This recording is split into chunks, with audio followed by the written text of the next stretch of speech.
हरे कृष्णा। श्रील प्रभुपाद की जय।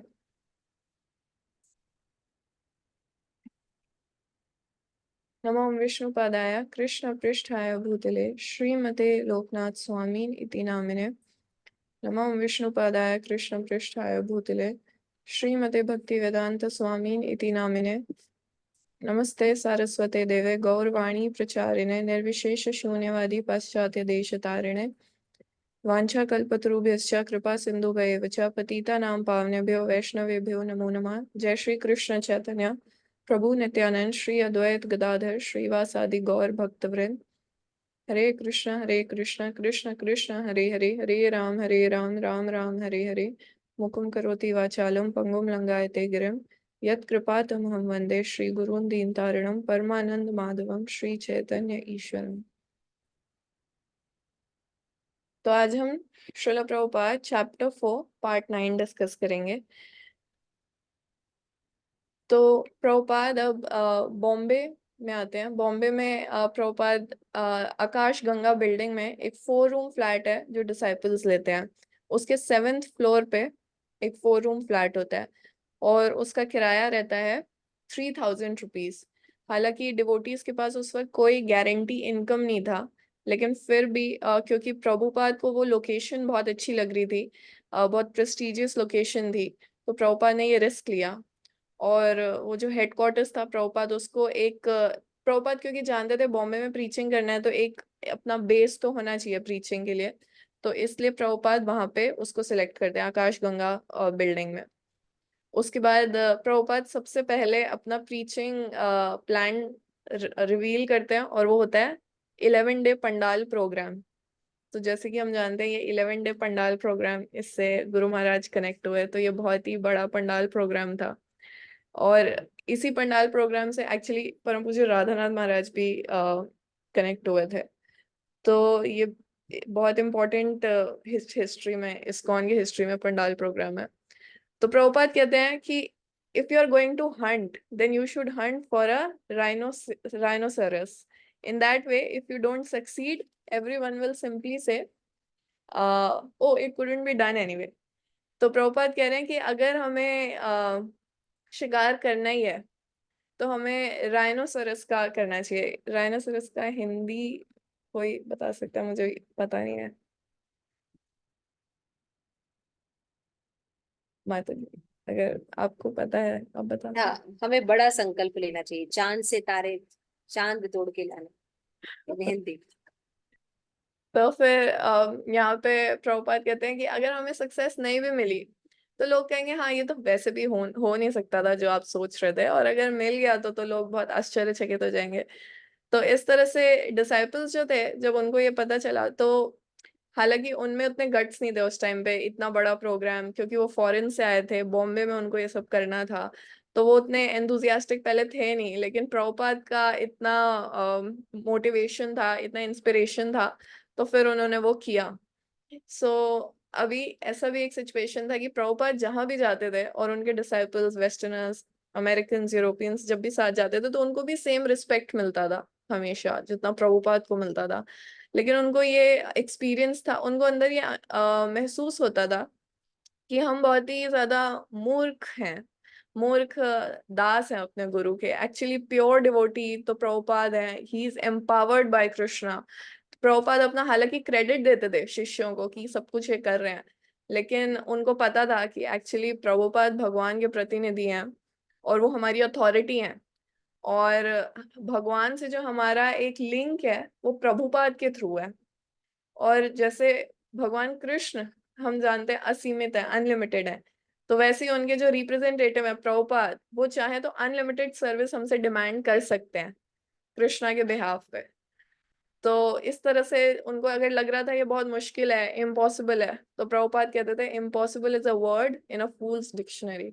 ये मूर्खों की किताब में होता है असंभव, लेकिन भगवान कृष्ण की भक्ति में कुछ भी असंभव नहीं है। प्रभुपाद ऐसे कहते थे। उसके बाद प्रभुपाद ने अपना प्लान पूरा बताया पंडाल फेस्टिवल का, और डिवोटीज को डाउट हो रहा था कि फंड रेजिंग कहाँ से होगी, लक्ष्मी कहाँ से आएगी, इतना बड़ा टेंट कैसे लगेगा, इतना सारा खाना कहाँ से आएगा, कौन इतना खाना बनाएगा। और प्रभुपाद उनके सारे डाउट्स सुन के हंस रहे थे। प्रभुपाद ने कहा तुम अमेरिकन हो, तुम्हारे अमेरिकन होने का क्या फायदा अगर तुम कुछ अद्भुत सा कर नहीं सकते। तो फिर ये जो बॉम्बे पंडाल था, तो प्रभुपाद इसको बहुत ही अच्छे से समझा रहे थे। प्रभुपाद कहते हैं कि अमेरिकन का जो भी ये प्लान करने का जो शक्ति है और जो भी उनकी एडवांसमेंट है, उसको अगर भारत के आध्यात्म से जोड़ दिया जाए तो ये बिल्कुल परफेक्ट वे है कृष्णा कॉन्शियसनेस प्रीच करने का। और जिसका एग्जाम्पल प्रभुपाद देते हैं कि अगर कोई लंगड़ा व्यक्ति है और एक अंधा व्यक्ति है, तो अगर अंधा व्यक्ति लंगड़े को अपने कंधे पे बिठा ले तो फिर वो उसको एक जगह पे ले भी जा सकता है और अंधा व्यक्ति उसका मार्गदर्शन करेगा, तो दोनों मिलके सक्सेसफुल रहेंगे, दोनों को सफलता मिल जाएगी। तो इसी तरह से जो कृष्णा कॉन्शियसनेस है, तो ये अमेरिका का जो इतना टेक्नोलॉजिकल एडवांसमेंट है, तो उस तरह से है तो उनके पास बहुत कुछ, भौतिक रूप से तो वो बहुत उन्नत है, लेकिन अंधे हैं, स्पिरिचुअल नॉलेज नहीं है। और भारत में क्या है, नॉलेज है, भगवान का ज्ञान है, आध्यात्म है, तो उनको ज्ञान है, लेकिन वो एक तरह से लंगड़े हैं उन, क्योंकि अपना कल्चर तो छोड़ दिया जब से ब्रिटिशर्स रूल कर रहे हैं, तो अपना कल्चर तो छोड़ दिया और अमेरिकन जैसा वो बन नहीं सकते, तो एक तरह से वो लंगड़े हो गए हैं। तो अभी अगर इन दोनों को कंबाइन कर दिया जाए तो कृष्णा कॉन्शियसनेस बहुत अच्छे से प्रोपिगेट हो सकता है। और इसका प्रैक्टिकल एग्जाम्पल क्या है, प्रैक्टिकल एप्लीकेशन क्या है, 11 डे पंडाल फेस्टिवल जो बॉम्बे में होने जा रहा था। तो प्रभुपाद ने कार्य सबको बांट दिया और श्याम सुंदर प्रभु को कहा कि आप पब्लिसिटी करो प्रोग्राम की, तमाल कृष्ण प्रभु को कहा आप पंडाल की अरेंजमेंट करो, और गिरिराज प्रभु को कहा आप फंड रेजिंग करो, मधुद्विष प्रभु को कहा कि आप ऑन स्टेज प्रोग्राम्स एक के बाद एक क्या होंगे आप वो सब प्लान करो। तो प्रभुपाद का जो स्पिरिट था, शूटिंग द राइनोसरस, तो श्याम सुंदर प्रभु ने जबरदस्त पब्लिसिटी की, मतलब इतने बड़े बड़े पोस्टर्स बॉम्बे में लग गए, स्ट्रीट्स पे उन्होंने अनाउंस कर दिया his divine grace AC Bhaktivedanta Swami Prabhupada will speak in English, अंग्रेजी में वो भगवान का ज्ञान देंगे, और उनके साथ सारे अमरीकी और यूरोपियन भक्त होंगे। हरे कृष्णा फेस्टिवल क्रॉस मैदान में, और 25 मार्च से April 4, इस तरह से बड़े बड़े बैनर्स लगे हुए थे। और यहाँ गिरिराज प्रभु बताते हैं कि पूरे बॉम्बे में एक तरह से प्रभुपाद ने, एक तरह से आंधी आ जाती है या तूफान वैसा हो गया, और पूरी सिटी में एक एक्साइटमेंट थी कि हरे कृष्णा फेस्टिवल होने जा रहा है, क्योंकि इतना ज्यादा ऐड कर दिया उसका। जैसे इंटरसेक्शन होते हैं ना, रोड्स, चौराहा, इन सब पे पूरा उसके पोस्टर्स लगे हुए थे, हर दीवार पे, हर गलियों में, हर जगह पोस्टर थे। और जैसे जैसे दिन पास आ रहे थे पंडाल फेस्टिवल के, तो एक वहां पे एक बहुत डाउनटाउन स्टेशन, विक्टोरिया स्टेशन है डाउनटाउन बॉम्बे में, तो वहां पे बिलबोर्ड पे सबसे बड़ा एड था। तो इस तरह से बॉम्बे के हर पर्सन को पता तो चल ही गया था कि हरे कृष्णा फेस्टिवल होने जा रहा है।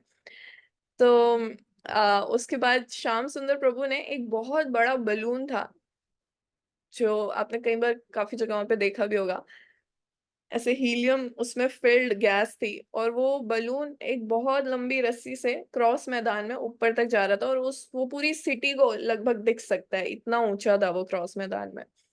तो और उस पे बड़ा बड़ा हरे कृष्णा लिखा था। तो यहाँ पे गिरिराज प्रभु कहते हैं actually it was real American, ये कुछ अमेरिकी उन्होंने करके दिखाया श्याम सुंदर प्रभु ने। फिर प्रभुपाद जब पंडाल में आते थे शाम को, तो वो सबके लिए बहुत फैसिनेशन रहता था, और प्रभुपाद व्यास आसन पे बैठते थे, और छोटी सरस्वती जो थी वो आके प्रभुपाद को गार्लैंड पहनाती थी रोज, और पूरा क्राउड बहुत तालियां बजाता था। फिर प्रभुपाद ने फर्स्ट टाइम जब लेक्चर दिया तो किस टॉपिक पे दिया, modern civilization is a failure and the only hope is Krishna consciousness. तो ये जो अभी सभ्यता जो चल रही है भौतिक, ये पूरी तरह से असफल है, और एकमात्र आशा कृष्ण भावनामृत है। तो उसके बाद फिर गिरिराज प्रभु बताते हैं कि प्रभुपाद बहुत ही स्ट्रांगली प्रीच कर रहे थे अपने लेक्चर्स में। तो जब पंडाल में वो बोल रहे थे, तो ऑलमोस्ट 20,000 लोग थे, और प्रभुपाद जब प्रीचिंग कर रहे थे तो इतना स्ट्रांगली बोल रहे थे कि कोई भी प्रिंसिपल से कॉम्प्रोमाइज नहीं कर रहे थे। तो प्रभुपाद को पता है कि हालांकि ये लोग हिंदू हैं, लेकिन ये जानते नहीं है कि करना क्या चाहिए, इनको कोई सिद्धांत नहीं पता है, और प्रभुपाद इतना पावरफुली बोलेंगे तो उनको अच्छा नहीं लगेगा, वो डाइजेस्ट नहीं कर पाएंगे। और उस टाइम पे गिरिराज प्रभु कहते हैं कि अगर प्रभुपाद थोड़ा सा भी कुछ उनको खुश करने के लिए कुछ कम बोल देते, कुछ कॉम्प्रोमाइज कर देते, तो मिलियंस ऑफ फॉलोअर्स हो सकते थे प्रभुपाद के।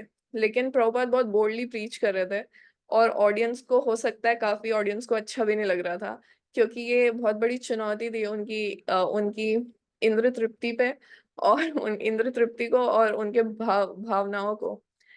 तो लेकिन बहुत लोग थे जो हरे कृष्णा फेस्टिवल को, ये जो 11 डे प्रोग्राम था, इसको बहुत लाइक कर रहे थे, बहुत रेगुलर आ रहे थे। और ऐसा भी था कि एक बार सैन फ्रांसिस्को में रथ यात्रा हुई, उसकी स्लाइड दिखाई गई, तो एवरीवन वाज अप्रिशिएटिंग, सबको बहुत अच्छा लगा। और फिर प्रभुपाद कहते हैं हम बॉम्बे में भी ऐसी रथ यात्रा निकालेंगे, तो सब लोग बहुत प्रसन्न हुए। और फिर बहुत दिन ऐसे बीते, पंडाल क्योंकि 11 दिन का था, तो सारा दिन सक्सेसफुल जा रहा था। फिर बॉम्बे के जो बहुत इंपॉर्टेंट लोग थे, बहुत इंपॉर्टेंट सिटीजन्स थे, वो आते थे रोज, मतलब रोज नहीं, कभी कभी आते थे, और अपनी वाइफ्स के साथ आते थे। और कुछ लोगों को तो बहुत अच्छा लगता था, कुछ लोग जेन्युइनली इंटरेस्टेड रहते थे फिलोसफी सुनने में, भक्ति के बारे में जानने में। और कुछ लोग सिर्फ आते थे, प्रसाद पाते थे, अप्रिशिएट करते थे, बहुत अच्छा कीर्तन है, और चले जाते थे प्रसाद लेके। लेकिन फिर भी बॉम्बे में ये जो प्रोग्राम हो रहा था, जिसमें प्रभुपाद है, हरे कृष्णा डिवोटीज हैं, वेस्टर्न डिवोटीज, ये एक बहुत बड़ा चेंज है बॉम्बे की एक रेगुलर लाइफ में। तो सब लोग बहुत इंटरेस्टेड थे। तो फिर इसी इसी 11 डे प्रोग्राम में फिर एक दिन, एक शाम को प्रभुपाद एक मैरिज सेरेमनी करते हैं अपने 2 डिसाइपल्स की, और एक इनिशिएशन सेरेमनी भी करते हैं। तो उस मैरिज सेरेमनी में एक उनके डिसाइपल वेगवान प्रभु जो स्वीडन से थे, और एक पद्मावती माता जी जो ऑस्ट्रेलिया से थी। तो पद्मावती माता जी बिल्कुल रेड साड़ी में, जैसे सिंपल रेड साड़ी, और बिल्कुल जैसे इंडियन ब्राइड्स होती हैं वैसे थी, और प्रभु जी धोती कुर्ता में थे, तो शेवन हेड। तो उस पूरा 10,000 पब्लिक जो थी वो देख के बिल्कुल आश्चर्यचकित थी, कि पहले तो वो इम्प्रेस थे कि ये भक्ति कर रहे हैं, फिर दूसरा वो देख रहे थे कि ये इंडियन तरीके से शादी कर रहे हैं। फिर उसके बाद उस शादी के बाद फिर छह वेस्टर्न डिवोटीज ब्रह्मचारी बनते हैं उनके सामने। तो ये बिल्कुल ही उनके लिए एक ब्लास्ट था कि ये क्या हो रहा है। उसके बाद प्रभुपाद जब दोनों की शादी करा देते हैं और उनको डिक्लेयर करते हैं अब ये हस्बैंड वाइफ है, तो उसके बाद प्रभुपाद कहते हैं ये ऑस्ट्रेलिया से है और ये स्वीडन से है। और प्रभुपाद कहते हैं actually this is the real United Nations, ये वास्तविक यूनाइटेड नेशंस है। और फिर सब लोग बहुत तेज तालियां बजाते हैं। श्रील प्रभुपाद की जय।